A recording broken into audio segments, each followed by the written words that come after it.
మరునాడు వారు ఆ కొండ దిగి వచ్చినప్పుడు బహు జన సమూహము ఆయనకు ఎదురుగా వచ్చాను. ఇదిగో ఆ జన సమూహంలో ఒకడు బోధకుడా, నా కుమారుని కటాక్షించుమని నేను వేడుకొనిచున్నాను. వాడు నాకొక్కడే కుమారుడు. ఇదిగో ఒక దయ్యము వాడిని పట్టినప్పుడు వాడు అకస్మాత్తుగా కేకలు వేయను. నురుగు కారునట్లు అది వారిని విలవిలలాడించుచు గాయపరచుచు వారిని వదల ఉంటుంది. దానిని వెళ్ళగొట్టుడని మీ శిష్యులను వేడుకొంచిని గాని వారి చేత కాలేదని మొరపెట్టుకొనెను. అందుకు యేసు, విశ్వాసం లేని మూర్ఖతరము వారలారా, నేనెంతకాలము మీతో కూడా ఉండి మిమ్మును సహింతును. నీ కుమారుని ఇక్కడికి తీసుకొని రమ్మని చెప్పాను. వాడు వచ్చుచుండగా ఆ దయ్యము వారిని పడద్రోసి విలవిలలాడించెను. యేసు ఆ అపవిత్రాత్మను గద్దించి బాలుని స్వస్థపరిచి వారి తండ్రికి అప్పగించాను. కనుక అందరూ దేవుని మహత్యమును చూచి ఆయన చేసిన కార్యములన్నింటినీ చూచి అందరూ ఆశ్చర్యపరుచుండగా ఆయన, ఈ మాటలు మీ చెవులలో నాటునియుడి, మనుష్య కుమారుడు మనుషుల చేతికి అప్పగింపబడబోచున్నాడని తన శిష్యులతో చెప్పాను. అయితే వారు ఆ మాట గ్రహింపకుంటున్నట్లు అది వారికి మరుగు చేయబడిన కనుక వారు దానిని తెలుసుకొనలేదు. మరియు ఆ మాటను గురించి వారు ఆయనను అడుగా వెరచిరి. తమలో ఎవడు గొప్పవాడో అని వారిలో తర్కం పుట్టగా యేసు వారి హృదయాలోచన ఎరిగి ఒక చిన్న బిడ్డను తీసుకొని తన యొద్ద నిలవబెట్టి, ఈ చిన్న బిడ్డను నా పేరట చేర్చుకుని వాడు నన్ను చేర్చుకొనును, నన్ను చేర్చుకుని వాడు నన్ను పంపిన వారిని చేర్చుకును. మీ అందరిలో ఎవడు అత్యల్పుడై ఉండునో వాడే గొప్పవాడని వారితో చెప్పాను. దేవుడు తన పరిశుద్ధ వాక్యమును దీవించి ఆశీర్వదించుగాక. ఆమేన్, ఆమేన్, ఆమేన్. విశ్వాసం లేని మూర్ఖుడు. చెప్పండి. విశ్వాసం లేని మూర్ఖులు. విశ్వాసం లేని మూర్ఖుడు. ఇస్కరియోతు విశ్వాసం ఉంది కాబట్టి ఈ 12 మంది శిష్యులతో పాటు యేసు ఇచ్చిన అధికారానికి విధేయత చూపి చాలా ఎన్ని కార్యాలు చేస్తాడు అన్ని చేస్తాడు. వీళ్ళతో పాటే ఈ యొక్క 11 మంది శిష్యులతో పాటు ఇస్కరియోతు కూడా సేమ్ అధికారం ఇచ్చాడు యేసయ్య. అనేకులు స్వస్థపరిచారు, చనిపోయిన వారు లేపారు, మరి ఎంతో మంది రోగులు స్వస్థపరిచారు. అంటే నిజంగా చెప్పాలంటే యేసయ్యకి ఎంత సంతోషం ఏంటంటే ఆ మాట విని ముఖ్యంగా ఇస్కరియోతు యూదాను బట్టి సంతోషించారు. హల్లెలూయా, హల్లెలూయా. అంటే భయంకరమైన పరిస్థితిలో సాతానుడు ఇతని వలలో వేసుకొని సాతాను యొక్క కృత్యుల లాగాలను చూసినప్పటికీ కూడా ఈ ఇస్కరియోతు యూదా అధికారాన్ని పొందుకొని దేవుని మహిమపరచాలన్న విధానంలో ఎంత సంతోషం అయితే, అంటే పెద్ద పిల్లలు మాట్లాడితే పెద్ద సంతోషం అనేది, కానీ చిన్న పిల్లలు మాట్లాడినప్పుడు అప్పుడెప్పుడే రక్షణ పొందే వాళ్ళు మాట్లాడినప్పుడు ఎంత సంతోషం అవుతుందో అలాగనే యేసయ్య కూడా బహుగా సంతోషపడి అని మాట్లాడతారు. అంటే వీళ్ళు వచ్చి చెప్పినప్పుడు చూడండి, ఇక్కడ మనం చూస్తే ఆయన బహుగా సంతోషపడతారు ఈ మాట విని. ఇందాకనే చూస్తున్నాను చెప్పిన విధానంలో వాళ్ళు ఆ యొక్క అధికారాన్ని యూజ్ చేశారు అని మధ్యన. అందుకని ఇక్కడ దేవుడు యేసయ్య ఏం చేస్తాడంటే ఏ అధికారం అయితే తండ్రి నాకు ఇచ్చారో అది నేను విధేయత యూజ్ చేసినప్పుడు అనేక స్వస్థత, అద్భుతాలు, ఆశ్చర్యాలు, వింతకాలు, గొప్పకాలు, శుద్ధక్రియలు జరిగినాయి. సేమ్ అధికారాన్ని శిష్యులకు ఇచ్చినప్పుడు వాళ్ళు ఏమాత్రం కూడా అనుమాన పడకుండా వాళ్ళు కూడా విశ్వాసంతోనే వెళ్ళారు. వాళ్ళ విశ్వాసం వాళ్ళలో లేకపోతే అద్భుతాలు జరగవు. విశ్వాసం ద్వారానే ఏదైనా జరుగుతాయి ప్రతి చోట. అందుకనే అమ్మ నీ విశ్వాసం నిన్ను స్వస్థపడుతుందాక, సమాధానం కలుగుదాకు అని ఇలాగా. తర్వాత విశ్వసించిన ఆ యొక్క వ్యక్తి శతాధిపతి విశ్వసించినప్పుడే వాళ్ళ పనివాడు బాగైనాడని మరొకరు వచ్చి చెప్తారు. హల్లెలూయా, హల్లెలూయా, హల్లెలూయా. బోధకుని శ్రమపరచవద్దు, నీ కొడుకు బాగైపోయినాడు. ఆ టైం చూసుకుంటే ఒక గంటకు యేసయ్య ఏ టైం అయితే నీ కుమారుడు స్వస్థత మంది ఉన్నాడు అని చెప్పాడో సేమ్ టైంకే అక్కడ కొన్ని వేల కిలోమీటర్లు ఉండింటది. ఒకవేళ మనకి చాలా దూరం, అంత దూరంలో కూడా యేసయ్య యొక్క వాక్కు బయలు వెళ్ళి వాళ్ళని స్వస్థపరిచింది. హల్లెలూయా, హల్లెలూయా. తర్వాత ఇక్కడ యేసయ్య అందుకనే వీళ్ళందరూ స్వస్థపరిచిన తర్వాత ఆయన చాలా చాలా సంతోషపడి ఏకాంతంగా వెళ్ళి అక్కడ ప్రార్థన చేయడం కూడా జరుగుతుంది. అంటే దేవా వీళ్ళని ఇంతగా మీరు ఆస్వాదించారు కదా అని ఆయన ఏకాంతంగా, ఒకప్పుడు ఆయన ఒంటరిగా ప్రార్థన చేయకుండగా అనే మాట కూడా మనం చూస్తాం 18వ వచనంలో. తర్వాత ఇంకా ఏసై అడుగుతాడు, నేను ఎవరని వీళ్ళు చెప్పుకుంటున్నారు అంటే, నేను ఇలాగా అలాగని, కొందరు ఇలాగా, కొందరు కొందరు కొందరు కొందరు అందరు ఒక్కొక్కరు ఒక్కొక్క విధానంలో. మనల్ని కూడా అలాగనే, మనల్ని బాగా తెలిసిన వాళ్ళు ఒక విధానంలో మనల్ని అర్థం చేసుకుంటాడు, కొంచెం తెలిసిన వాళ్ళు ఇంకొక విధానంలో. పూర్తిగా మన దేవుని యొక్క వాడబడే జీవితాన్ని తెలియని వాళ్ళు ఎవరైనా చెప్తే విని కుక్కలాగా కాకులాగా ఏది నోటికి వస్తుంది మాట్లాడుతుంటారు. వీళ్ళు కూడా అంతే. కొంతమంది అలాగా, కొంతమంది వేరే వేరే విధానంలో కూడా యేసయ్యను మాట్లాడి యేసయ్యను చంపాలని చూశారు. అందుకనే వాళ్ళలో 22వ వచనం మనం చూస్తే, మనుష్య కుమారుడు బహుశ్రమలు పొంది, ఆయన బహుశ్రమలు పొందడానికి కారణం ఏంటంటే ఈ యొక్క శాస్త్రులు, పరిసయ్యులు, తర్వాత సద్దుకాయలు కానివ్వండి, సద్దుకాయలు కొంచెమే తక్కువ, కానీ ముఖ్యంగా పరిసయ్యులు, ప్రధాన యాజకులు, తర్వాత పెద్దలు, వీళ్ళందరూ కూడా యేసు ప్రభు యొక్క అద్భుతాలు, ఆశ్చర్యాలు చూసి యేసు ప్రభుని వెంబడిస్తున్నారు. బహుజన సమూహము సమాజ మందిరంలో పోకుండా ఏదే కొండకు వెళ్తున్నారు, సముద్రం దగ్గర వెళ్తే సముద్రానికి వెళ్తున్నారు, నది తీరం దగ్గర నది తీరానికి వెళ్తున్నారు, ఇళ్ళ దగ్గరికి వెళ్తే ఇల్లు పట్టకుండా అయిపోతున్నారు, దారిలో పోతామంటే దారి వెంటబడుతున్నారు. ఆ యొక్క రోడ్డు నేను చెప్పాలనుకుంటే, ఎవరైనా రాజకీయ నాయకులు వస్తున్నారంటే ఏమైపోతుంది, రోడ్డు అంతా ఇదైపోయింది, కొంచెం ఆగండి అని చెప్తున్నారు. అంటే అక్కడంతా కూడా అలాగే జన సమూహాలు వెళ్తున్నాయి. ఆ జన సమూహాలు వెళ్తున్నప్పుడు, చాలా మంది జనసమూహాలు ఉన్నప్పుడు ఎమర్జెన్సీగా ప్రధానమంత్రి ఎవరో వెళ్ళాలనుకోండి, వెళ్తారా చెప్పండి? వెళ్తారా? వెళ్ళలేదు. అంత పెద్ద జనసభ, కొంచెమంది అయితే ఏమనుకోవచ్చు, ఒక 10 మంది అయితే పక్కన జరగని ప్రధానమంత్రి ఎంత ఆరం పెట్టినా కూడా పోరు. వాడు జన సమూహం ఉంటుంది, వాడు పోరంటే కొంత టైం అవుతుంది. అలాంటప్పుడు వీళ్ళకి కూడా కోపం వచ్చింది, మేము ఎమర్జెన్సీకి పోవాలా, పొద్దున వీళ్ళంతా అడ్డం వచ్చినారు. వాడు వాక్యం చెప్తే దైవ సేవకులు కానివ్వండి, లేదా స్వార్థ పనిలో ప్రచారానికి వెళ్తున్న అనేక మంది దేవుడి పిల్లలు, అనేక మంది దేవుడు. ఇప్పుడు మనం చూస్తున్నాం ఈ యొక్క ప్రవీణ్ గురించి ఎంతమంది చేస్తుంటే రోడ్డు అంతా ఇదైపోయింది, అది వాళ్ళ గొడవ దాని గురించి. ఇలాగా అక్కడ యేసయ్యను తమ యొక్క మరి ఆ పనులు నెరవేరకపోయినందుకు, తమ దగ్గరికి రానందుకు, సమాజ మందిరంలో కాలేనందుకు, వీళ్ళకు జిగుప్సతో యేసయ్య పైన ఎన్ని అబండాలు పైన అన్ని వేసి అంత శ్రమ పెట్టారు. ఇంకా అందుకే బహు అన్నాడు, ఇక్కడ కొంచెం అన్నారు, బహు శ్రమలు శాస్త్ర చేతులు విసర్జింపబడి చంపబడి అండర్లైన్ చేసుకోండి, చంపబడి. యేసయ్య తన ప్రాణం తనకు దానిలో పెట్టినా చంపింది వీళ్ళే, అంటే మానసికంగా చంపారు. కొంతమంది అంటారు అంత బాగానండి, మానసికంగా సంథింగ్ రాంగ్ అంటుంటారు. అంటే పైకి ఉన్న రోగాలు డాక్టర్లు ఐడెంటిఫై చేయగలరు, కానీ మానసిక రోగం ఎవరు తెలుస్తుంది? నిన్ననే కదా అంటుంది, మానసిక రోగం దేవుడికి మాత్రమే తెలుసు. దేవుడికి మానసిక రోగం తెలిసినప్పుడు దాని మెడిసిన్ ఏమి చెప్పాలి? వాక్యమే. ఏది వేరే సోర్స్ ఏం లేదు, వాక్యమే. ఎందుకంటే సొంతమంది యెహోవా నేనే అన్నాడు. ఆది వాక్యము లేని వాక్యము దేవుడే. ఆ వాక్యమే శరీరధారే కృపా సత్య సంపన్నంగా మనతో మన మధ్య ఉంది.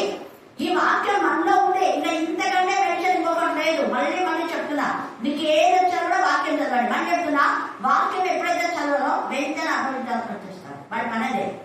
ఎవరిలో వాక్యం లేదో వాడు కాచుకొని ఉంటాడు.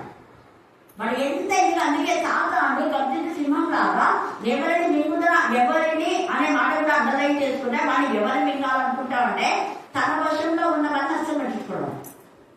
అర్థమవుతుంది కదా? తన వశంలో అంటే సర్వ సంతతి పైన అస్సలు పట్టించుకోవడం. మనకి ఎవరు కాదు అంటారు, దేవుడి పిల్ల. దేవుడి పిల్లలు బలహీనతలో, బాధలో, వేదనలో, రోదనప్పుడు వచ్చి వాళ్ళతో ఇస్తాడనమాట. ఇదిగోని ఇలా వేయించుడు నీ బతుకు అని వాడు అన్ని హేళన చేసి, నీకు ఆకలి అవుతుందా, దేవుడికి మాట అన్నావు కదా, మరి రాలున్నాయి కదా, రొట్టె చేసుకుని తిరిగా, ఇది ఇట్లా హేళన అనమాట. చేసుకోలేదనుకో, నీకు చేత కాలేదు కదా, రాళ్ళు రొట్టె చేసుకుంటావేమో అనుకుంటే నేను చేసుకోవాలని హేళన చేయండి. ఇంకా అక్కడ హేళన కూడా జరుగుతుంది. బట్ నువ్వు హేళన చేసినా చేయకపోయినా నాకు అవసరం లేదు, మనుషులు దొట్టెవడం మాత్రం కాదు కానీ దేవుని నోటి నుంచి ప్రతి మాట వలన వాక్యంతోనే వాడు చేసేదాన్ని వాక్యమే సమర్థించి వాక్యమే మనకు సరైనటువంటి ఇది. అందుకనే మన లైఫ్ లో కూడా ఎవరు మనం నిందించినా, అపవాది మనం శోధించినా, భయపెట్టినా, మనం కంగారు చేసినా, ఎవరికైనా వాక్యమే సరైన. వాక్యము ఎవరైతే సరిగా చదవక, వినక, గ్రహించక ఉంటారో వాళ్ళు విశ్వాసం లేని మూర్ఖత టాపిక్ ఇది ఇంతవరకు మీకు చెప్పినారు. వీళ్ళలో విశ్వాసం లేదు ఏంటంటే ఎవరిలో పెద్దలలో లేదు, శాస్త్రం లేదు, పరిచయం మన వాళ్ళ వాక్యం తెలుసు. మన ధర్మశాస్త్రం చదువుతారు, సమాజ మందిరం చెప్పేదే ధర్మశాస్త్రం. ధర్మశాస్త్రంలో మించి వేరే చెప్పకూడదు. ధర్మశాస్త్రంలో కొన్ని కలగకూడదు, కొన్ని తీసేయకూడదు. వీళ్ళు కూడా కొన్ని కలగలు, కొన్ని తీసారు, ఉన్నట్టుగా చదివి వినిపిస్తారు అంతే. చదివి వినిపించడం మాత్రం ఒక వాక్యం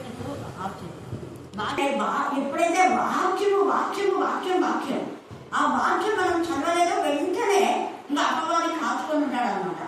ఏసై అంతవరకు ప్రార్థన చేసి అంతవరకు దేవుడిలో ఉండి ఆయన దైవికమైన విధానంలో దేవుడితోనే మాట్లాడుతున్నాడు. అంత ఆత్మీయంగా బలపడ్డాడు. అలాగా ఆత్మీయంగా బలపడినప్పుడు కూడా మనం శోధించడానికి వస్తాడు. ఇప్పుడు 33.5 సంవత్సరంలో ఆయన జీవితం ఉంటే ఆయన ఎప్పుడు 30 సంవత్సరాలు శోధించారా? ముందే శోధించాడు. 30 సంవత్సరాలు ఆయన టచ్ చేయండి. ఎప్పుడు టచ్ చేసినాం మరి? ఆత్మ చేత నింపబడినప్పుడు అంటే 300 సంవత్సరాల ముందు స్టార్టింగ్ లోనే బాప్టిజం పొంది నువ్వు నా ప్రియమైన కుమారుడు అని దేవుడు ఎప్పుడైతే సాక్షించా అంటే వాడు శోధించాడు. నువ్వు నా బిడ్డవు, నువ్వు నా ప్రియమైన పిల్లవు నువ్వు అని ఎప్పుడైతే మనం అంటామో, సాక్షి మనం చెప్తామో, ఈయన నా ప్రియ కుమారుడు, ఈయనంటే నేను ఆనందించడం ఒక విద్య సాక్ష్యం చెప్పే వెంటనే అపవాదిని పడుతున్నాడు. వాడి పని అదే, వాడికి నచ్చదు. అందుకే సాక్ష్యం చెప్పకుండా చేస్తున్నారు. కానీ సాక్ష్యం ద్వారానే మనం అపవాదిని జయించగలుగుతాం. దేవుడు చేసిన మేలు దేని మరొకూడదు. అక్కడ మనం చూస్తే వాళ్ళు యేసు ప్రభువు గురించినటువంటి సాక్ష్యం చెప్పడం ద్వారా గొర్రెపిల్ల రక్తం బట్టే వాళ్ళు జయించినారు. కానీ మరి దేని వలన కాదు అనేసి ఇక్కడ ప్రకటన 12వ అధ్యాయంలో రాయబడి చదవండి. 10-11 వచ్చినారు. ప్రకటన 12-10-11 వచ్చినారు. ఎవడైనాను చెరపట్టవలననే మరియు గొప్ప స్వరము పరలోకమందు ఈ రాగు చెప్పుట వింటిని. రాత్రి పగళ్ళు మన దేవుని ఎదుట మన సహోదరు మీద నేరము మోపుగాడిన అపవాది పడద్రోయబడినాడు. వీడికి చూసినావా 24 hours. నువ్వు ఇప్పుడు వాక్యం చదవలేదనుకో దేవుడి దగ్గరికి పోతాడు. నేను ఊకే మనసులో అంతవరకు నేను స్థుతించినా, నేను గణపరిచినా, నేను మహిమపరిచినా, ఒక్క నిమిషము మనసులో దేవుని కంటే నేనేం తక్కువ, అన్ని పవర్స్ నాకు ఉన్నాయి కదా, నేను కూడా దేవుని దగ్గర పోయి అలా కూర్చుంటా అనుకుంటేనే నన్ను తీసేసి నరకం పడేస్తాను. మరి వాళ్ళు ఇది నువ్వు ప్రేమించిన నాకంటే ఎక్కువ ప్రేమించి చేసుకున్నావు కదా మానవుని. మరి వాళ్ళు ఏం చేస్తున్నారు? నేను నిర్లక్ష్యం విన్నారు కదా ఈరోజు ఈ టైంలో. నీకంటే ఎక్కువ వేరేదని ప్రేమించినారు కదా, నీకంటే ఎక్కువగా వేరేదనుకున్నారు కదా, మరి వాళ్ళ ఎందుకు నరకంలో పడే? వాడి అపవాది చేసేది ఇవే. గుర్తుపెట్టుకోండి. ఎప్పుడు 24 గంటలు వాడి మరణం గురించి ఎప్పుడు చాలా చెప్తూనే ఉంటాడు. యోగు దగ్గర గురించి చెప్పినాడు కాదు అసలే. అందుకే అక్కడ కూడా అవ్వను శోధించి వాడు ఊరుకోలే. మళ్ళా నువ్వే కదా శోధించిందంటే వాడు ఎంత ఇదిగా అవ్వను శోధించి మళ్ళా తర్వాత ఈ స్త్రీ నీ ఎందుకు శోధించినావంటే నోరు మూసుకొని మళ్ళీ ఇంకా అప్పుడు ఏమేమి చెప్పినాడో మనకు తెలియదు. ఏం నేను చెప్పిన మాట వినాక నీ మాట వచ్చాడు. నువ్వు ముందే విన్నావు, ఇప్పుడు వచ్చినదని ముందే విన్నావు కదా. అంటే హవ్వ చెప్పలేదని అనడానికి లేదు కదా, హవ్వ వినింది. ఆదాములో ఉంది. ఆదాము ఎముకల్లో ఉందంటే ఎముకలే ఉంటాయి, ఎముకల్లో జీవం ఉంది. ఆ యొక్క హవ్వను తయారు చేయకముందే హవ్వ వినింది మాట. హల్లెలూయా, హల్లెలూయా, హల్లెలూయా.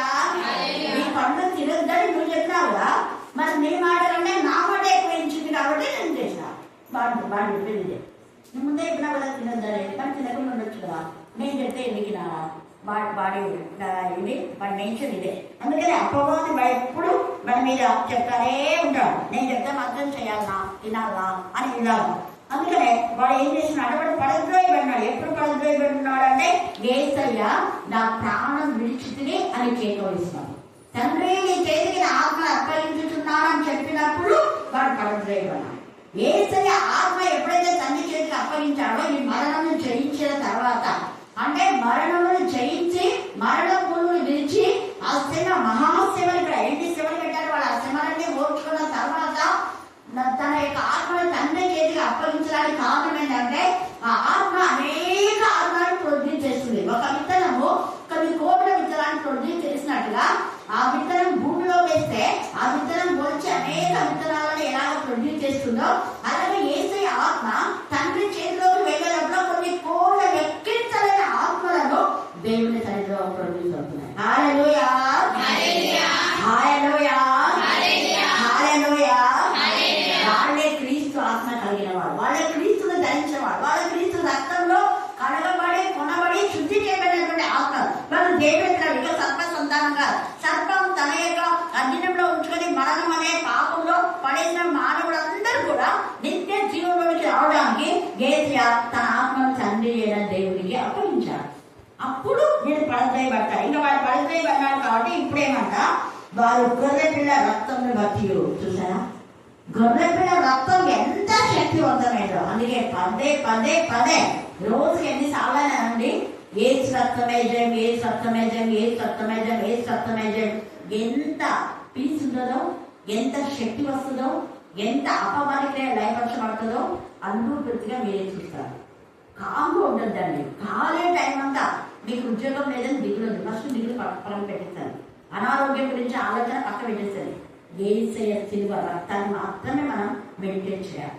ఆ రక్తం గురించే, ఆ రక్త బంధంలో మనం దేవుడితో సమాధానపరచబడాలి. రక్త బంధంలోనే మనకు ఆశీర్వాదం, రక్త బంధంలోనే మన పరిశుద్ధత.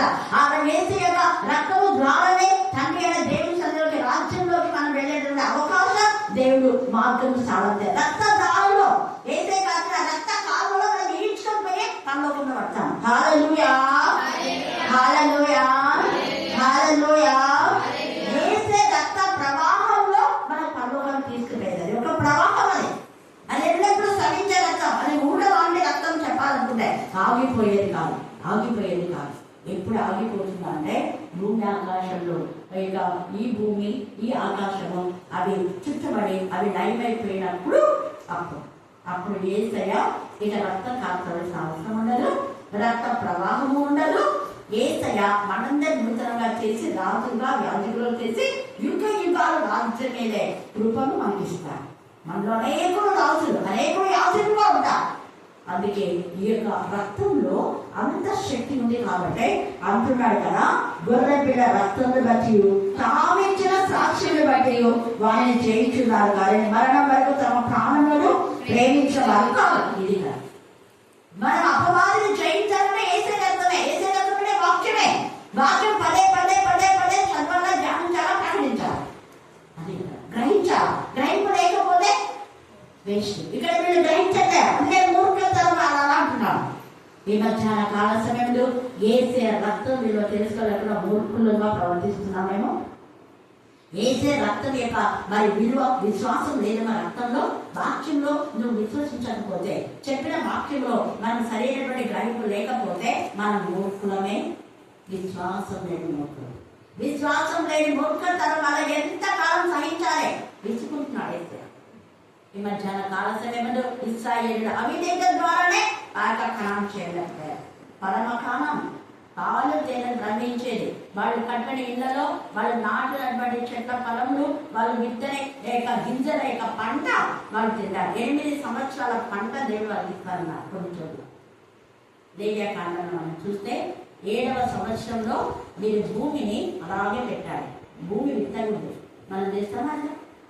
6 సంవత్సరాలు భూమిని విత్తాలి, 7వ సంవత్సరం భూమిలో విత్తనాలు వేయకూడదు. దానికి విశ్రాంతి ఇవ్వాలా? కానీ ఎవరు చేయడం లేదు. కొంతమంది చేస్తారే అనుకో, చేసిన వాళ్లకు ఆశీర్వాదం. లేదా ఆ భూమి నువ్వు విత్తకుండా విత్తుకోవడానికి ఎవరికైనా పేదలకు కూడా ఇవ్వచ్చు. పేదలకు కానీ ఏదో ఒకటి దైవికంగా ఆ సంవత్సరం పంట, 7వ సంవత్సరం పంట దైవికంగా మనం యూజ్ చేస్తే చాలా బ్లెస్సింగ్స్. నాకు అది అనుభవం చెప్తాను. ఎందుకు నేను చెప్పాను కదా, ఇక్కడ 35 సంవత్సరాలు 7 సంవత్సరాలకు ఒక్కొక్కటి దేవుడు నాకు బ్లెస్ చేసుకొచ్చినాను. అది తీసిపెట్టి దేవా ఇది నీకే. అందుకని ఇది మా ఇంట్లో వాళ్ళకి ఎవరికి కాదు అని చెప్పి అక్కడ రాసుకుంటున్నారు. 7 సంవత్సరాలు అది కట్టిన తర్వాత 7 years మళ్ళీ పైన అది కట్టిన 7 years దేవుడు దాన్ని అలాగనే నాకు పెట్టేస్తాను అమౌంట్ ఎవరికి ఇవ్వకుండా అలాగనే పెట్టేస్తాను. అలాగ మళ్ళా ఇలాగ పరిణామం. ఇంకా 7 years ఇంకొక చోట ఇది సరిపోకుండా ప్లేస్ తీసుకునే అవకాశం దేవుడు ఖచ్చితంగా ఇస్తాడు. దట్ ఈస్ మై ప్రే. హల్లెలూయా హల్లెలూయా హల్లెలూయా హల్లెలూయా అనే రోషం గల దేవుడు. కానీ మనం 7వ సంవత్సరం మనం యూజ్ చేయకూడదు, గుర్తుపెట్టుకోండి. అది నేను అక్కడ చదివినప్పటి నుంచి నేను నేర్చుకున్నాను, ఉద్యోగం చేసేటప్పటి నుంచి నేను నేర్చుకున్నాను. లేదా 7వ సంవత్సరం ఒక సంవత్సరం నేర్పుతుందంతా నాన్నగారు ఇవ్వడము, లేదా వేరే ఎక్కడైనా సంఘాలు పడుతూ ఉంటాయి, ఏదో ఒకటి మనం మాత్రం అది యూజ్ చేయకూడదు. అలా చేస్తే ఎంత అసలు ఎప్పుడు చెప్పలేదు, ఈరోజు చెప్పాలనిపించింది కాబట్టి చెప్తున్నాం. నమ్మకంతో మనం చేస్తే దేవుడు బహుగా ఆశీర్వదిస్తాడు. చాలా చాలా చాలా. ఒక్కొక్కసారి 7వ ఒక నెలది ఎలాగా అదే మొన్న ఒక నెలది నేను ఇది బైక్ సెట్ 50,000 యూజ్ చేస్తుంది, అలాగే పెట్టింది చేసిన. కానీ ఎంత రోషన్ చూడండి, మన 1 week దేవుడు నాకు ఇచ్చేస్తాను. మరి వెంటనే ఫిక్స్డ్ డిపాజిట్ కోసం చేసి ఇంకొక అమౌంట్ సోర్స్ కోసం. హల్లెలూయా హల్లెలూయా హల్లెలూయా. ఆయనకి ఎంత రోషం అంటే అంత రోషం. ఇంకా అంటే ఎంత చెప్పాలనిపించి చెప్తున్నా. గోల్డ్ విషయంలో కూడా నాకు 10 తులాలు ఉందనుకో, 1 తులం ఎవరికి అంటే తల్లిదండ్రులు లేని వాళ్ళకన్నా దైవ విధానంలో ఉన్నటువంటి అవసరం ఇవ్వడం చెప్తారు. హల్లెలూయా హల్లెలూయా. అలా చేయడం ద్వారా కూడా నాకు ఆశ. అలాగనే బట్టలైనా కూడా ఏమైనా 10 ఉన్నాయనుకో, ఒకటి ఎవరో ఒకటి కాదు, 10 చీరల్లో ఒకటి ఎవరో ఉంటాయి. అది ఎవరికంటే తల్లిదండ్రులు లేని వారికి, లేకపోతే పరదేశులకు, లేకపోతే సేవకులు. ఈ 3 విధానంలో విధవరాళ్లకు, తల్లిదండ్రులు లేని వారికి, విధవరాళ్లకు, పరదేశులకు, సేవకులకు ఇచ్చినారనుకోండి, చాలా మంచిగా ఉంటాం. ఇంకా మనం భోజనంలో కూడా అంటే అప్పుడప్పుడు మీకు సంవత్సరానికి 3 సార్లు ఇక్కడ జరిగేది. అందుకే నా బర్త్డే అప్పుడు, తర్వాత నాన్న బర్త్డే అప్పుడు ఇది కర్ణాపీఠంది ఓపెనింగ్ అమ్మా. ఓపెనింగ్ అంటే డెత్ డే చేస్తాను నాన్నది. అది ఇప్పుడు క్యాబినెట్ సర్వీస్ సంవత్సరం ఇక్కడ వచ్చినప్పటి నుంచి అలాగే. అది ఎందుకంటే అది కూర్చి అలా పెట్టడం ద్వారా మీకు వస్తే వాక్యంలో ఉంది. అది నువ్వు ఇంకొక ఇంకొక 3 సంవత్సరాలకు ఒకసారి నీ ధాన్యాన్ని కూర్చి ఇలా వీళ్ళందరి పరదేశులను, లేవీలను, ముఖ్యంగా దైవజనులను, విధవరాళ్లను, తల్లిదండ్రులు లేని వారిని, లేదా నీ ఫెలోషిప్లో ఉన్న విశ్వాసం అది కూడా చేయొచ్చు. మరి అన్యులకు దాన్ని ఇవ్వకూడదంట. అన్యులకు ఇవ్వకూడదు. మన ఫెలోషిప్లో ఉన్న వాళ్ళు మాత్రమే తినాలి. అది మిగిలితే ఫెలోషిప్ వచ్చే వాళ్ళు ఆ రోజు రాకుండా వాళ్ళకి మనం వంతులు చూసి ఇంటికి కూడా పంపించవచ్చు, లేదా పిలిచి మళ్ళీ వాళ్ళకి ఇవ్వచ్చు. అందుకే మిగిలింది మళ్ళీ వాళ్ళని పిలిచి రాత్రి కూడా ఇచ్చేది. అర్థం లేదు మీకు. హల్లెలూయా హల్లెలూయా హల్లెలూయా హల్లెలూయా హల్లెలూయా హల్లెలూయా. చాలా ఉన్నాయి. ధర్మశాస్త్రం చదివితే దేవుడు విశ్వాసం అనేది ఉంటే ఇవి చేస్తారు. విశ్వాసం లేకపోతే వీళ్ళు విశ్వాసం లేని మూర్ఖతరము అనే మాట మనం అనిపించుకోకుండా మనం కూడా ఆ విశ్వాసం పొందుకున్నాం. అందుకు విశ్వాసం లేని మూర్ఖతరముగా ఎంతకాలం మీతో కూడా ఉండి నేను సహించును. నీ కుమారుని ఇక్కడికి తీసుకొని రమ్మని చెప్పాను. వాడు వచ్చుచుండగా ఆ దయ్యం వాడిని పడద్రోసి ఏం చేసిందంట, ఇది కూడా అర్థం చేస్తాను. దయ్యాలు ఎప్పుడు నేనేం చేస్తుందో విడవిడలాడిస్తాయి. దురాత్మ నీలో ఉందంటే భయం, అలసడి, కలవరం, గుండె పుట్టుకోవడం ఎక్కుంటుంటారు. మధ్యరాత్రి లేస్తాం, లేచి అటు తెలుస్తున్నారు, కుర్చీ పట్టినట్టు. కొంతమంది వెంటనే లాక్కుంటుంటారు, కొంతమంది గోడకు తల వేసి కొట్టుకుంటుంటారు, ఇంకా కొంతమంది సినిమాలో ఏదో పెట్టుకొని చూస్తుంటారు. ఇంకే రకరకాలు నిద్ర రాదు, విడవిడలు ఆడిస్తారు. అపవిత్రాత్మ ప్రశాంతంగా నిద్రపోలే దేవుడి పిల్లలైతే వారు నిద్రించుతుండగా దేవుడు వాళ్ళకి ఏం చేస్తాడు, సమస్తమైన నిద్రిస్తాడు, ప్రశాంతమైన నిద్ర. ఎప్పుడు మనకు మెలకు రావాలో దేవుడు లేపాడు. లేపి ఇప్పుడు ప్రార్థన చేయి, ఇప్పుడు పలానాలకు నిద్ర రాకుంది, పలానా వాళ్ళకి కలవరం ఉంది, పలానా వాళ్ళు పేషెంట్స్గా ఉన్నారు, లేదా పాపము బ్రతుకులో ఉన్నారు. ఈ టైంలో కొన్నిసార్లు దేవుడిని ఆశ్రయిస్తున్నాడు. 12:1 లోపల భయంకరమైన రెగ్యులేట్ ఏరియా చూపిస్తారు. క్రైస్తవులుగా పడే వాళ్ళే భయంకరమైన పాపంలో. కొంతమంది వాక్యం చెప్పే వాళ్ళు దివ్యుడై చాలా ఏడ్చినాను. ఏడ్చి వెంటనే ఫోన్ తీసి తెలిసిన వాళ్ళని అడిగినాను, అవునక్క నీకు తెలీదా అన్నాడు. ఎంత బాధ అనిపిస్తున్నాడు, ఎంత వాక్యం చెప్పి పడిపోయినటువంటి వాడు. బాధ అనిపించింది. ఒకప్పుడు భయంకరమైన దురాత్మలు ఉంటే ఆ దురాత్మను విడగొట్టి ప్రార్థన చేస్తాం. 2 రూపాయలు 12 గంటలు ఎప్పుడంటే ఇప్పుడు నవగ్రహ దేవుడు పట్టింది పేరు చెప్పడానికి ఇష్టం లేదా. అప్పుడు నేను వెంటనే ఇక్కడే దగ్గర చేశాడు. ఇండే కాదు మన దగ్గర ప్రసాద్ నాకు ఇలా కనపడింది, ఇది వాస్తవం అంటే అవునక్క నేను చెప్తే బాగుపడుతుందని చెప్పలేదు అన్నాను. వెంటనే చాలా బాధ అనిపించింది. తర్వాత అక్క పెయింట్ తెచ్చుకోవడానికి నేను వస్తున్నామంటే రావద్దని చెప్పిన ఓపెన్. అక్క ఎందుకో మన బాగానే రావద్దని చెప్పింది అని వాళ్ళు బాగున్నారు. చూడండి, దేవుడు నిజంగా ఆయన మరుగైన ఏది కూడా లేదు. నీకు కూడా మెలకు వస్తే వెంటనే నువ్వు చేయవలసింది 3 విషయాలు ప్రాముఖ్యంగా చేయాలి.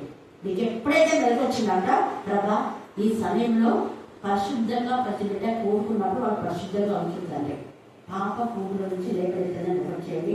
రెండవది ప్రమాదాలలో ఉంటాయి. తర్వాత చేతుబడి మానసిక శక్తులు ఆ సమయంలోనే జరుగుతాయి. క్యాన్సర్ ఇవన్నీ కూడా ఆ సమయంలో జరుగుతాయి. కాబట్టి వాళ్ళని విడిపించలేదమ్మా అని చేయండి. కొంతమంది ఇళ్లలో వాయు వ్యవస్థ లేకుండా చెడు ఆలోచనలో ఉంటారు. అలాంటి వాళ్ళకు పరిశుద్ధమైన తలంపులు దయచేయండి. అంటే యాక్సిడెంట్ నుంచి ఇవి మనం చేయాల్సింది. మధ్యరాత్రి వేళ దయ్యాలు పట్టి బాగుపడుతుంటారు కదా, వీళ్ళని స్వస్థపరచాలి అని మీకు మెరుగు ఇచ్చినప్పుడు మీరు అన్ని ప్రార్థన చేయండి. అందుకే ఇక్కడ విశ్వాసం లేని పోత ఎంతకాలం ఇది విలవిల ఆడించాను. యేసు అపవిత్రాత్మను ఏం చేసినాడు? గద్దించి వారిని స్వస్థపరిచి వారి తండ్రి కప్పింది. కనుక అందరూ దేవుడి మహాత్మ్యాన్ని చూసి ఏం చేస్తున్నారు? ఆశ్చర్యపోయారు. కాబట్టి దేవుడి యొక్క మహాత్మ్యాన్ని చూసి వాళ్ళు ఆశ్చర్యపోయారు. ఇక్కడ కూడా ఎన్నో సార్లు మనం చూస్తే మార్కు సువార్త 9:32 చదవండి. మార్కు సువార్త 9:32 వచ్చిన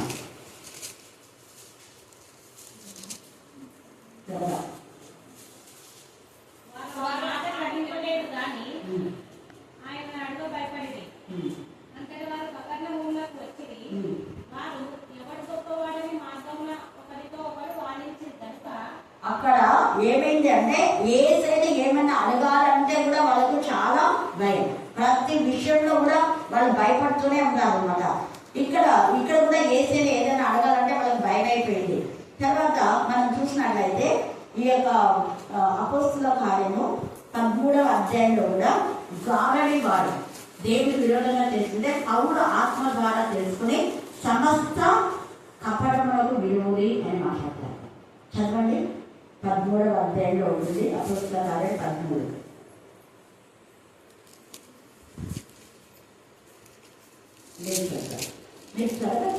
ఎలుమ ఆ అధిపతిని విశ్వాసం నుండి తొలగింపవలే. ఆ అధిపతిని ఇది అండర్లైన్ చేసుకోండి.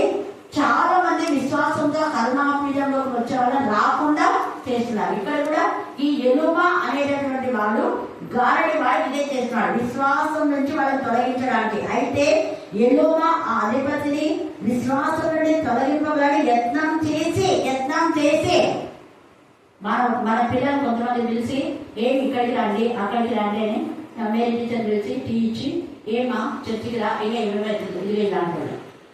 ఇంకా కొంత మెంబర్ కూడా ఇప్పింటారు ఇలాంటి వాళ్ళే. ఇక్కడ వాళ్ళ యొక్క విశ్వాసం నుంచి వాళ్ళని తప్పించడానికి చూడాలి.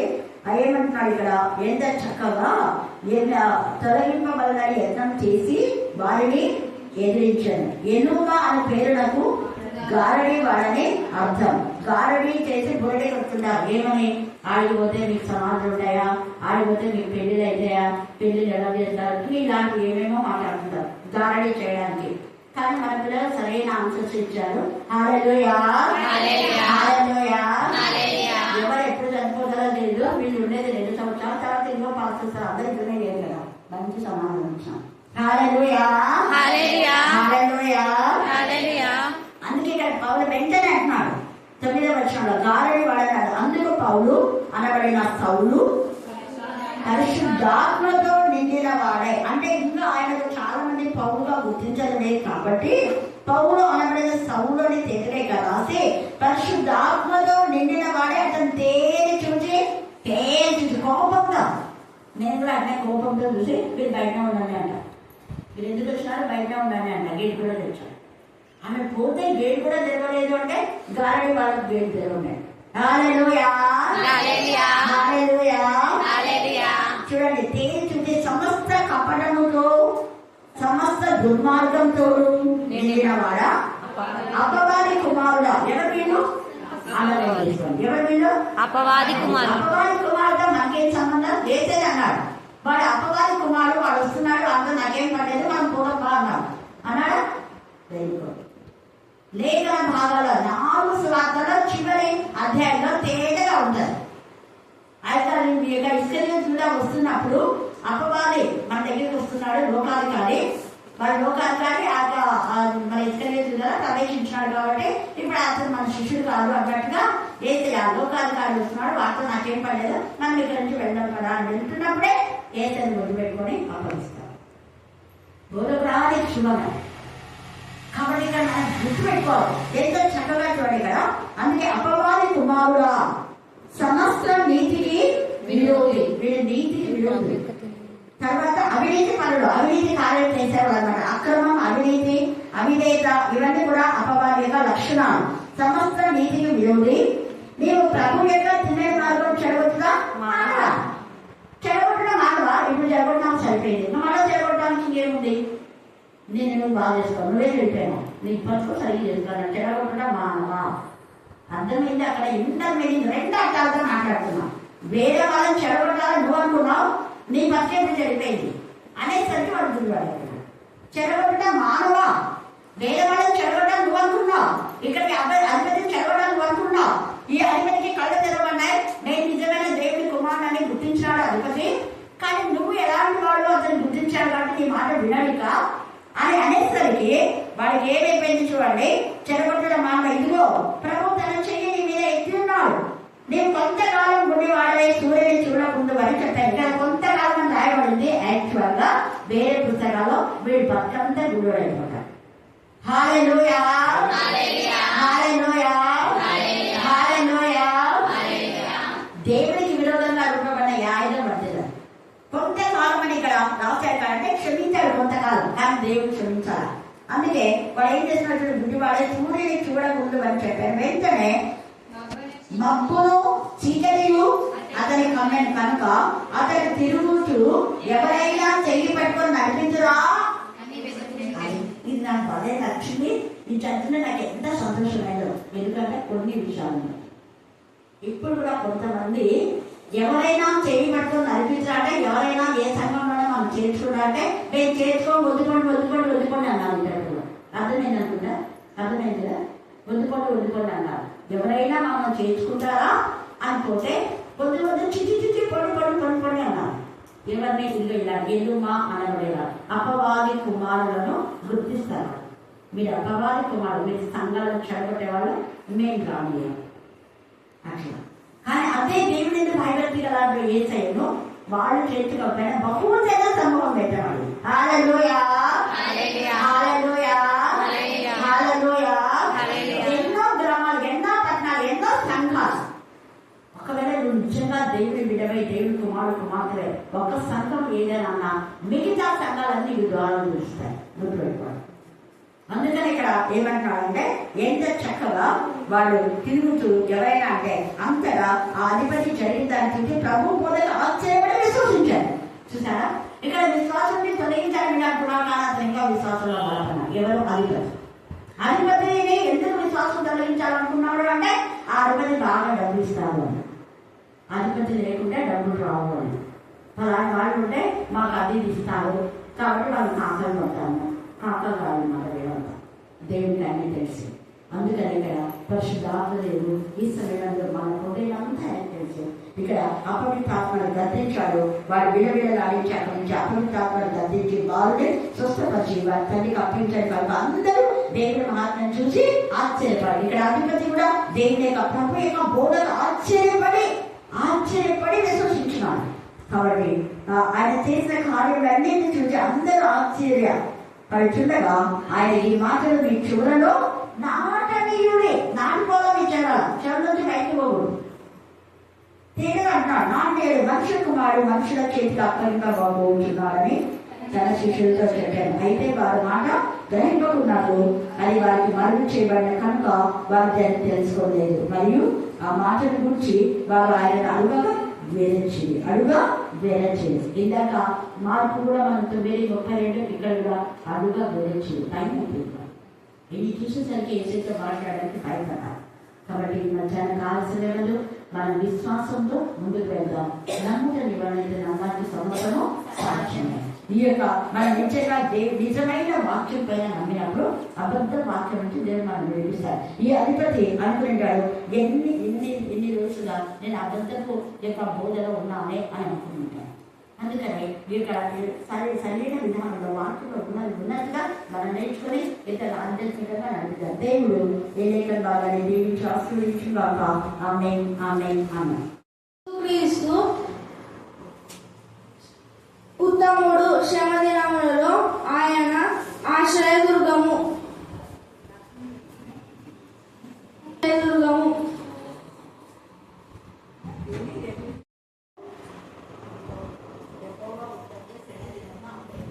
ఉత్తముడు శ్రమ దినంలో ఆశ్రయుడు. మంచి వారిని ఆయన ఎరుగును. Jesus and 16:33. Surely God loves love and will follow me. Psalms 23:6. నేను బ్రతుకు దినములని కృపాక్షేమములై నా వెంట వచ్చును. చిరకాలము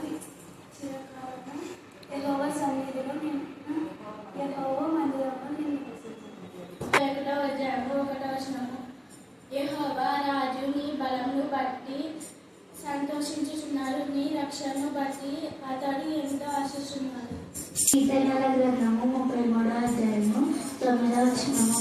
నీ హృదయం నుంచి నీ మీద దృష్టి ఉంచి నీకు ఆలోచన చెప్పదను. బుద్ధి జ్ఞానం లేని గుణముకును గుర్రము వలైనను కంచెలు రాళ్ళ వలైనను మీరు ఉండకూడి. అది మీ దగ్గరకు తేబడినట్లు వారు నోరు వారితోనూ కళ్ళతోనూ బిగింపవలెను. 53వ అధ్యాయము 5వ వచనము. మన అతిక్రమ క్రియలను బట్టి అతడు గాయపరచబడెను, మన దోషములను బట్టి నలుగగొట్టబడెను. మన సమాధానార్థమైన శిక్ష అతని మీద పడెను, అతడు పొందిన దెబ్బల చేత మనకు స్వస్థత కలుగుచున్నది. మనమందరము గొర్రెల వలె త్రోవ తప్పిపోతిమి, మనలో ప్రతివాడును తనకిష్టమైన త్రోవకు తొలగెను. యెహోవా మనందరి దోషము అతని మీద మోపెను. 19వ అధ్యాయము 1వ వచనము. భక్తిహీనుడై తన పెదవులతో మూర్ఖంగా మాట్లాడువాని కంటే యథార్థంగా ప్రవర్తించు దరిద్రుడే శ్రేష్ఠుడు. చెప్పబోయే కంఠస్థ వాక్యం యెహోషువ 1:9. నిబరం కలిగి ధైర్యం దిగులు పడకు, జడియకు. ఎప్పుడు నీవు నడుచుట మార్గం అంతటా నీ దేవుడైన యెహోవా నీకు తోడైండును.